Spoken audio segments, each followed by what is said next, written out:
咁呢間我想請大家千祈唔好諗住台上嗰隻貓用你哋嘅方法，唔好諗住台上面有隻貓喎。咁我估10個可能有當中多過一半嘅都會出現，但係其實我叫大家唔好諗嘅過程裏邊，其實隻貓係出現。咁其實就係咁樣，當你越抑壓嘅時候咧，你就越懷疑自己個腦海其實係會出現緊隻貓嘅。咁呢個就係你抑壓思想，我哋患者抑壓思想帶嚟嘅一個惡果嚟嘅。佢哋會好敏感死啦，唔好諗，唔好諗，唔好諗。但係其實當日即帶就會有一個反彈效果。咁甚至乎佢哋再進一步就會講，其實短暫覺得可以處理到，其實佢會加劇翻個人責任化嗰個問題。佢覺得自己控制到，佢覺得自己控制到個諗法，佢覺得自己可以用行為去控制個諗法，其實咪正正係一個惡性循環。咁好啦，咁我講到呢度就會係咁我心理學概念嘅理論咧就暫時講到呢度啦。咁之後我呢家就將時間交翻俾李醫生，咁啊講翻個心理嘅治療嗰度嘅。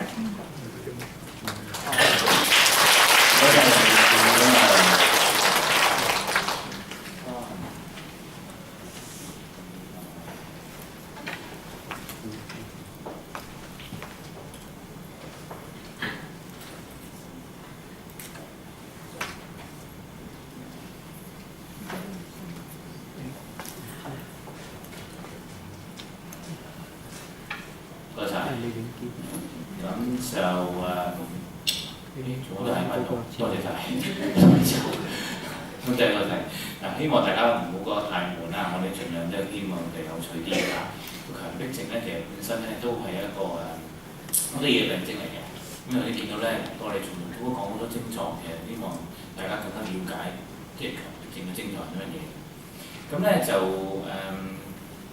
頭先都講過啦，即係佢會係譬如好似有啲行為重複做，咁啊好似類似一啲譬如好似啲沉溺行為。咁喺啲文獻裏邊都講，沉溺行為咧最主要同呢個強迫症嗰個分別就係強迫症嗰啲嘢咧就其實係重複做咧集中和翻嗰個焦慮。咁咧另外咧就嗰個沉溺行為咧就令到自己好開心，所以咧佢哋就會繼續做。咁所以兩個嗰個病理有啲唔同。咁咧就覺得同埋咧好多時咧就因為佢哋即係強迫症患者就覺得自己擔心係過分合理嘅，呢樣嘢咧就喺沉溺症裏邊冇嘅，即係佢覺得沉溺不斷打機，不斷去上網，不斷去賭博冇問題。咁咧就另外咧有啲精神病好似病症咧hypochondriasis，即係懷疑自己遇上啲重病，但係咧又做多啲檢查都揾唔到咧。嗰啲患者嗰啲重複嘅懷疑咧，但係就好似強迫症咁樣，但係佢哋唔會覺得自己嘅擔心係過分。呢個同強迫症好唔同，強迫症頭先講咗好多次啦，就覺得自己嗰啲係過分、唔冇理性嘅，唔應該咁諗。但係呢個咁嘅疑病就唔係咁樣。咁係咪所有重複行為都係強迫症咧？咁其實咧有陣時有啲人咧都會有短暫嘅呢個強迫症狀嘅，我同你可能都有啲。咁咧就呢啲咁樣所謂嘅即係情緒病咧，其實好多時咧都係咧係正常都會有少部分。只不過可能唔係2個禮拜，未去到有呢個即係影響到心理好唔舒服、好唔開心，又會影響到你人際關係，又會影響到你日常工作啊或者其他嘅功能。咁咧就其實係未必一個症狀嘅。咁咧就最緊要就係好似頭先講嗰幾樣嘢啦，佢放低呢啲處咗。咁佢同呢個就有關係嘅。2/3嘅強迫症患者咧喺一生裏邊咧都有機會出現一個叫做抑鬱症。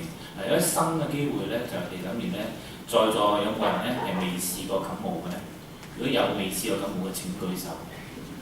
咁感冒嘅係一生嘅發病咧，可以叫做100%，即係話一定會試過感冒嘅。咁咧就咁呢個嗰個即係一生裏邊咧就有抑鬱症咧，就係2%嘅喺嗰個強迫症患者裏邊，100個裏邊咧有大約600零個咧就會有呢個一生機會咧裏面出現到抑鬱症。咁呢個同嗰個即係抑鬱症關係好相接近。咁我哋諗法就係好多時咧就因為佢嗰啲症狀咧令到好不安、好唔舒服，又覺得自己好傻、好戇居、好過分諗呢啲嘢，所以咧就令到自己咧就會覺得好似即係怪物啊，所以就會有一個情緒嘅低谷，好似喺個情緒深處裏邊有苦自己知，又唔敢同人講咁因為咧驚人哋咧就覺得佢傻嘅，咁啲人見到之後又以為佢好似咧怪怪地咁樣。咁另外咧就血清素咧其中我哋而家會講啲病因嘅，呢個其中一個嘅病因就係同一個神經傳導嘅失調有關。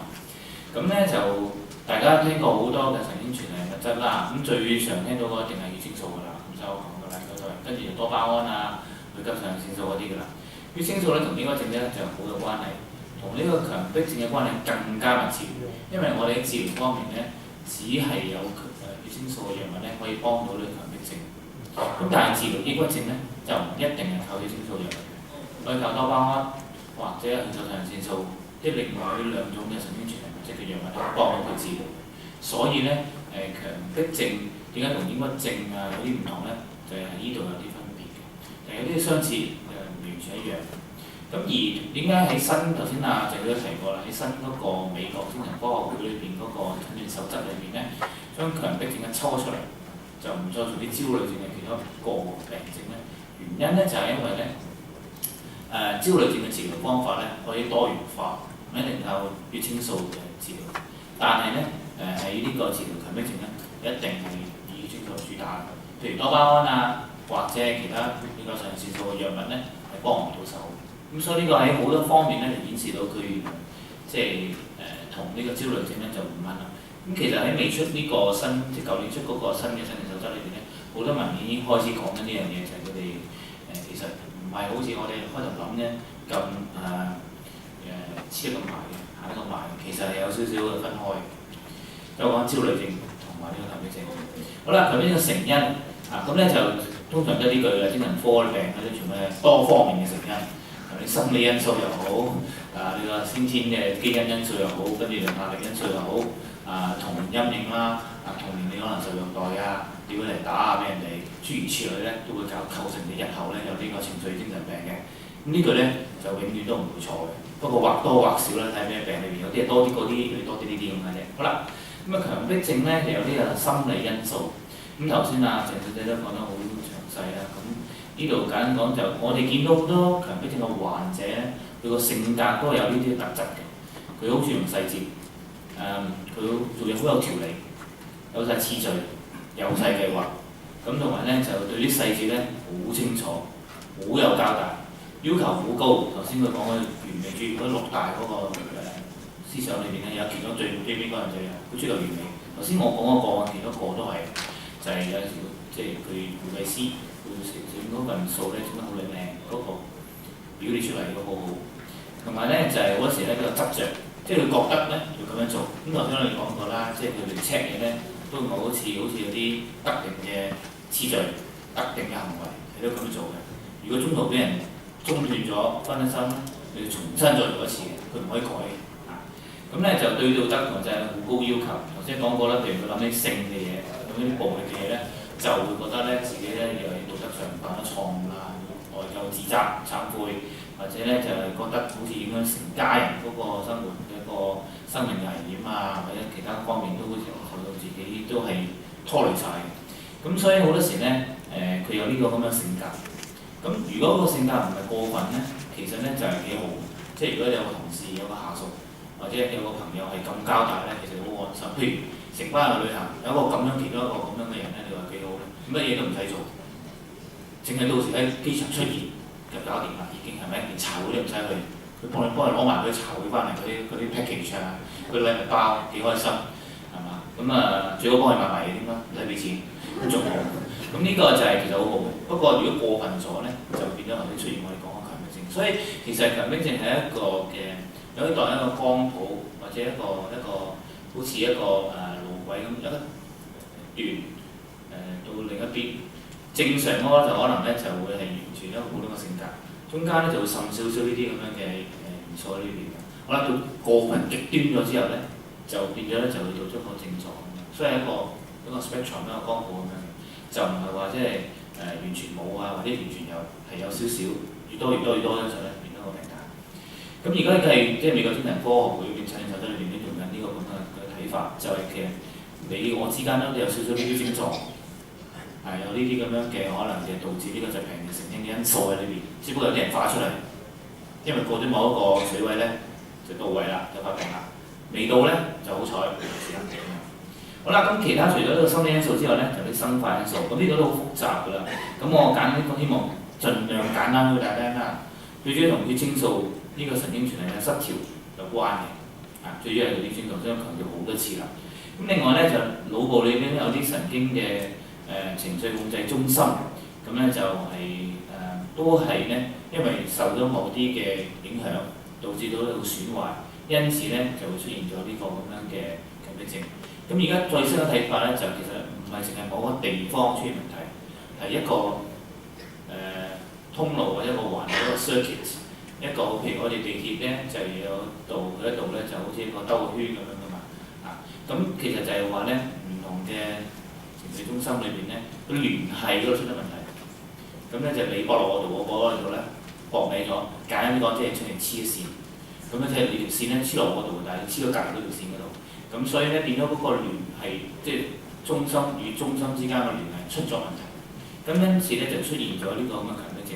呢啲全靠係啲咩咧？我比較嶄新啲嘅顯影嘅研究，譬如啲imaging嗰啲研究啦，咁就係揾到出嚟嘅。咁呢啲係比較近呢10年啊或者10幾年嘅有，以前就冇，因為我哋以前嘅科技咧未照到個腦部咁清楚，而家照得好清楚。咁所以咧多咗呢啲咁樣嘅新啲嘅知識出嚟，亦都可能同我哋荷爾蒙失調有關。咁咧就係我哋嗰個壓力荷爾蒙系統，下丘腦就會同埋一個腦下垂體同埋我哋嗰個腎上腺咧係有關係。咁呢個就係壓力荷爾蒙嚟嘅。咁其實強迫症咧，其中一個成因同壓力都有關係嘅。咁我其中一個個案咧就係佢做中學老師。講得好清楚，咁咧就係每逢佢要做教案啊，每逢佢要係改卷嘅時候咧，嗰啲強迫症嘅症狀最多。佢強迫症狀最多係咩咧？就係頭先我講啦，佢圓規度嗰個咁樣嘅排列係咪整齊啦，同埋佢成日咧就泊低架車喺學校個前面嗰個停車場嗰度咧，要來回10次去 check 究竟個卡 lock 有冇 lock 住咗。佢又唔可以淨係佢驚唔見到架車，佢咩？佢就係驚俾人偷咗架車。咁所以咧，佢 check 下個卡咯，咁咧就10次，咁所以佢要早半個鐘頭翻工，因為來回10次係需要半個鐘頭。如果唔係，佢會變咗遲到，因為佢未帶到校門，校園室，咁都叫做唔翻到工。咁所以就係有咁嘅情況。咁佢咧就係壓力有關係。點解咁講咧？因為當佢一放暑假嘅時候咧，啲症狀完全冇晒可以。咁但係當佢臨翻譬如8月尾嘅9月頭嘅時候咧，啲症狀突然間就多翻晒出翻嚟。咁同壓力嗰個時間關係非常之吻合，佢自己講得好清楚。咁所以有時我哋都叫佢放下假咧，佢就會好多。咁另外咧就係以前好舊啲研究就話咧，就係呢個即係嗰啲細菌感染都會導致到咁嘅，就係呢個啲 A 型鏈球菌。但係呢個個研究而家都變得都係少人講咗，都係好比較脆弱啲嘅。反而咧就係同佢血清素啊，同埋腦部嗰啲嘅神經情緒中心有問題，或者係同嗰個壓力荷爾蒙嗰啲問題有關係。呢個就係其中一啲即係神經嗰啲中心，佢啲互相之間嗰啲脈絡。咁你就覺得咧，其實呢個有問題咧，就會導致到咧，即係呢啲唔同嘅地方嗰個脈絡出現問題嘅時候咧，就會導致到呢個咁樣強迫症出現。咁另外咧就係亦都有啲其他神經傳導物質咧同有關，血清素係一個。有啲比較輔助性質嗰啲就其他都會影響埋，呢部分就係嗰個壓力嗰啲荷爾蒙。咁咧就呢啲都影響咗頭先講嗰個脈絡，咁從而導致到強迫。咁但係最主要都係血清素，我哋最覺得係最多嘅研究證明到呢樣嘢。咁強迫症嘅性格頭先講過啦，即係佢一般嚟講係追求完美主義啊諸如此類。咁另外一樣嘢咧，好多時大家都聽過，精神病係有遺傳。咁而家好多時嚟講咧，就所有嘅精神病咧都唔多唔少有遺傳嘅因素喺裏邊。咁咧就係如果有強迫症嘅患者，佢嘅直系親屬咧，比冇強迫症嘅患者嘅直系親屬係高出5倍，有呢個咁樣嘅強迫症。咁所以咧都係幾高。譬如講係0.5%咧，佢變咗0.5%，喺3% 左右。咁所以變咗咧就係嗰個遺傳嘅即係因素喺有個裏邊。不過我哋揾唔到個基因，即係有啲病咧個基因好清晰揾到，有啲基因咧就揾唔到。譬如精神分裂症咁就算啦。咁佢咧就而家揾到成120幾嘅基因。我今日聽到一位係基因學嘅權威講嘅。咁但係問題咧，我哋就唔知道邊個基因咧係主要嘅，邊啲係次要嘅。咁同埋咧唔淨係基因嘅，加埋其他嗰啲環境因素導致。咁所以又係多重嘅成因導致到呢啲病。壓力頭先我講得好清楚啦，個老師個例子就係一個重要嘅一個嘅相關嘅例子。咁仲有啦，呢個就係英國點樣治療呢個強迫症一個好國家指引嚟嘅。咁成個英國都係跟呢一個作為一個藍本。咁最新嘅版本都係去到05年，咁我哋都揾唔到再新啲嘅版本暫時。咁可能等多啲科研出得嚟啦，咁可能會多啲嘅。咁佢個藍本呢邊咧講得好清楚啊，第一線嘅治療咧就係用呢個血清素嘅調節劑。咁所以我哋都用緊呢樣嘢。咁同埋咧就係好密集式嘅先中間鄭姐會講詳細少少嘅認知行為治療。咁認知行為治療我諗大家聽好多啦，例如抑鬱症或者其他嘅情緒病裏面都好多，咁應用喺強迫症都好多。咁佢第一句已經好強調啦，即係話咧其實呢啲病咧係一定要有可能雙管齊下，情緒嗰個臨床心理家嘅認知行為治療，再加埋我哋藥物治療。如果第一個層嘅治療不如理想嘅時候咧，冇乜反應或者唔夠令到我哋滿意咧，我哋諗下第二層啦，咁就會合併使用呢兩種嘅治療一齊用。咁但係而家我哋好多時咧，我哋見啲新症咧，我哋第一時間就會做晒兩樣嘢㗎，已經都唔會分開嚟做啦。因為其實發覺好多時咧，淨係單靠嗰個臨床經驗話過嚟聽咧，唔夠力嘅。如果你想佢快啲好咧，就唔使打針嘅，食藥加埋呢個心理治療得㗎。咁咧就如果啲藥物血清素唔得咧，我哋就會諗下咧一啲舊啲嘅藥物。呢隻藥物咧係舊藥物嚟嘅，係嗰啲三環素，即係60年代嗰啲藥物嚟嘅。但係咧60年代嘅藥物咧，大家都清楚，佢係舊藥。不過舊藥嘅療效同新藥嘅療效咧，其實咧係一樣。新藥嘅優勝嘅地方唔係喺個療效嗰度，其實喺佢嗰個即係副作用嗰度。佢個副作用咧新藥會少啲，但係如果講到藥用咧、藥效咧，其實咧舊藥係唔輸蝕嘅。咁所以咧我哋最好都係俾啲病人食一啲藥物，新嘅藥物，會少啲副作用，咁而希望咧有效。咁但係有時咧冇咁完美嘅，針冇兩頭利。咁所以咧我哋就冇辦法啦。咁國家先都話咧，其實咧如果你即係少啲副作用得咧，咁就試翻啲強力啲嘅藥物，可能夠㗎啦。咁呢隻藥物咧就係以前未有新藥之前咧，佢一直沿用呢隻抗血品嘅，即係由我到而家都係好多時都用緊呢啲藥。咁咧就療效好好嘅，但係有陣時佢都唔得咧，咁就麻煩。咁就可能要加埋一啲用嚟醫治精神分裂藥嘅藥物，精神分裂症嘅藥物。咁但係用嘅劑量咧會低好多，就唔係好似精神分裂症用嘅藥物咁高，低啲。因為好多研究顯示到咧，用咗佢落去加埋落去咧，只要低啲嘅劑量咧，都可以有突破性嘅療效進展嘅。咁如果唔係咧，就可以將一隻舊嘅血清素同埋其他嗰啲神經傳人或者影響嘅，好似嗰啲叫三環素嘅舊藥咧，拼合埋一隻新嘅抗抑鬱藥物，就係血清素嚟。但係就唔係一隻即係要用開嗰隻血清素，係另一隻血清素。咁即係簡單啲講咧，兩隻嘅抗抑鬱藥加埋一齊，或者將嗰隻呢隻舊嘅抗抑鬱藥加隻精神分裂症嘅藥物，就作為最後個防線。去治療呢個即係上述嗰啲方法都唔得。咁我哋嘅經驗咧，好多時去到呢一度咧，都有7至8成咧都會好咗。即係心理治療加埋我哋嘅藥物，可能用到舊藥，咁都得㗎啦。咁就暫時都未去到要用到呢度，因為咧去到7至8成咧，嗰啲病人咧個困擾已經較為減低。譬如可能佢每日洗8次手，可能變咗洗定20次。又或者咧，佢可能咧就係重複 check 譬如 check 架車半個鐘頭，可能淨係譬如2個字嘅。咁好多時咧有啲剩餘症狀唔能夠完全醫好晒。不過咧就好似正話鄭都咁講啦，佢翻到工做到嘢，效率咧都可以大部分回復翻正常，冇俾人炒魷魚，冇俾人即係老細去嫌佢話咁慢做得效率中低交關啊，唔會阻住個廁所，令到隔離嗰出唔到門口，冇成嗌交，翻到工。即係咁呢啲變咗日常嘅生活咧，某程度上咧都 OK，咁我哋嗰時咧就未必咧就會再推到下邊一步，因為呢啲藥物咧加埋藥嘅時候咧，佢要副作用會多咗，即係針無兩頭利嘅。你去到咁盡嘅時候咧，個副作用會多咗。咁嘅情況等於好似沙士嘅時候咧，我哋用咗啲類固醇嘅藥物去治療啦，咁嗰啲係好強力嘅藥物嚟嘅，但係大家知道個副作用都好犀利，骨灰就係其中一個好出名嘅副作用。咁所以你用到好強力嘅藥物咧，係要付出代價嘅。咁所以有陣時咧，我哋會同個病者講啦，我哋可能去到80度嘅啫。咁如果你搞得掂到咧，我哋就唔再推落去啦。咁所以咧就會同佢有商有量，即係好似好喘咁樣商有量。咁呢個就係強迫症治療咧，喺呢個英國國家只係咁做。好啦，咁樣治療方法頭先講得清楚啦，總括啲咧就係兩方面嘅治療啦。咁咧其實咧好強調咧，其實喺英國啲國家指引裏邊都講啊，心理治療行先緊要過藥物治療。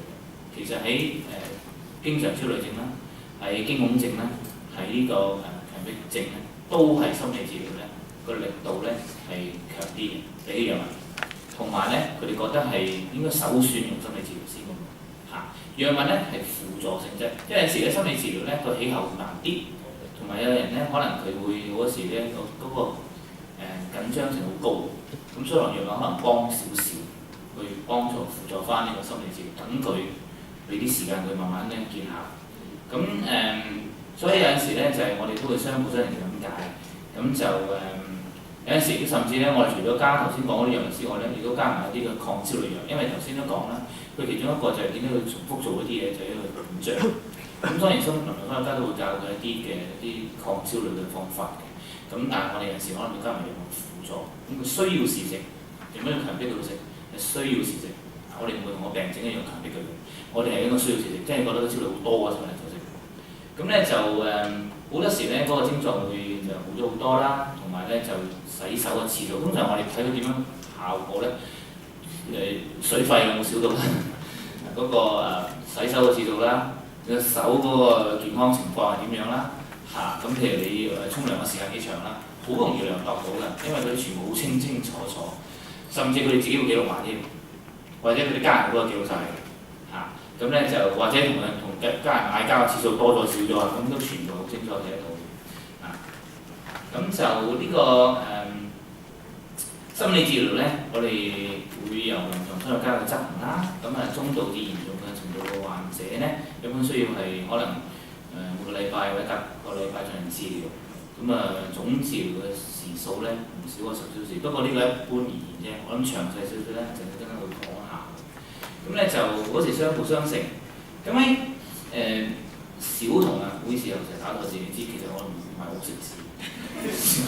同埋呢個唔係小童同埋青少年咧用藥嘅時候少啲，因為咧可以即係而家好多文獻咧講嗰啲藥物咧喺小童嗰度咧有陣時都會可能對佢有啲嘅唔係咁好嘅反應啊咁樣嘅，咁所以咧喺小童同埋青少年嗰度咧係首選仍然係心理治療，就俾落藥佢嘅，因為有陣時你想落藥咧，可能父母都會阻止你，或者甚至佢應承你但冇俾佢食，咁所以用心理治療咧就比較可靠啲嘅。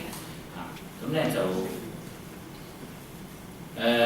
始終啦，強迫症咁慢性係反覆個病，你都當成好似骨症啊，好似血壓高啊、糖尿病呢啲慢性病或者肺氣腫啊、慢性阻塞性嘅呼吸疾病咁樣，其實係有起有伏嘅，時好時壞嘅。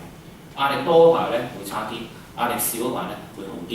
咁同埋咧個病情咧咁慢性咧，所以佢藥物或者個治療都係一段比較長啲嘅時間，一個療程嘅。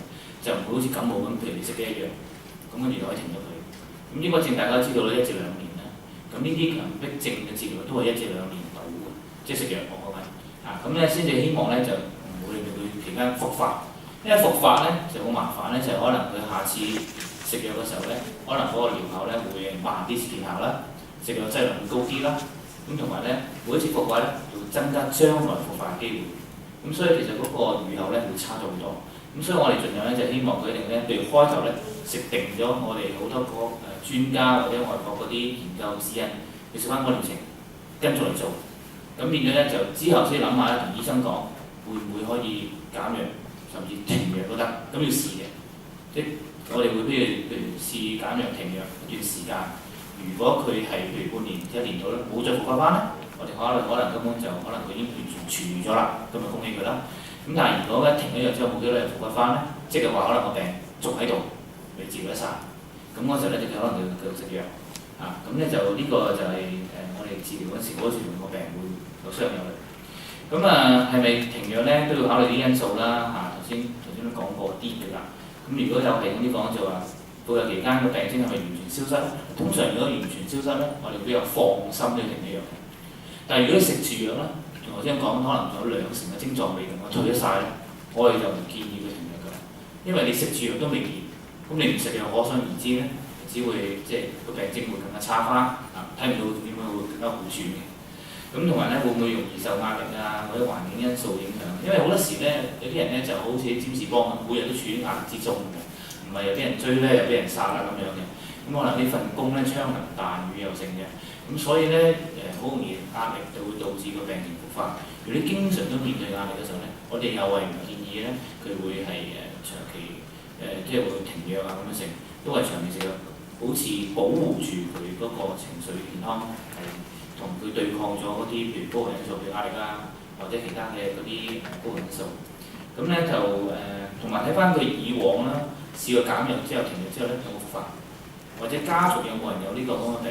如果家族有啲人咁樣個強迫症嘅話咧，其實咧一般嚟講佢可能需要食耐啲嘅藥物嘅，因為咧一般嚟講佢嗰個病比較難醫啲，比較頑抗比較難治療啲嘅。咁諸如此類都係會係影響到我哋點樣治療，可以用幾耐咁樣嘅。咁即係要決定停藥咧，都慢慢減，我哋都唔好太快。嗰時咧有啲病人咧就會扮醫生，咁咧就自己停藥嘅。咁跟住到就冇事就唔翻嚟啦。咁有時就翻嚟啦。咁翻嚟嗰時可能喺醫院見啦，因為已經可能病情好差，又或者門診部嗰時就話已經好緊張，想埋嚟就即刻食翻藥。但係嗰陣時我哋個經驗話咩啫？通常咧佢食個劑量咧就比上一次會高嘅，即係比可能食緊50毫咧，今次可能食100毫嗰啲得嘅。就係因為你一復發咗之後咧，其實嗰個病情咧就會自己差咗，不過你唔為意。咁但係當我哋用藥俾醫你嘅時候，用翻以前嘅劑量咧，你仍然都唔掂嘅時候咧，咁就已經知道其實嗰陣時個病情係差咗，我哋用100毫先得㗎。咁咧，所以同埋咧就你即係我哋都會同講明啦，或者同埋我哋都會同個家人講埋啫。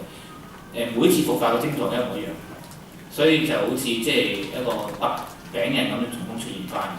所以家人同埋佢自己都留意下嗰個復發跡象係咪即係都係一樣。如果你稍微見到停咗藥之後又出翻類似咁嘅嘢嘅時候咧，早啲翻嚟見翻醫生，可能咧要睇翻嗰個情況咧，可能會食翻藥。與其要仲喺度拖落去蹲落去咧，早啲食翻藥，等個病徵咧盡快咧就好似消失翻，就避免一次好嚴重嘅復發。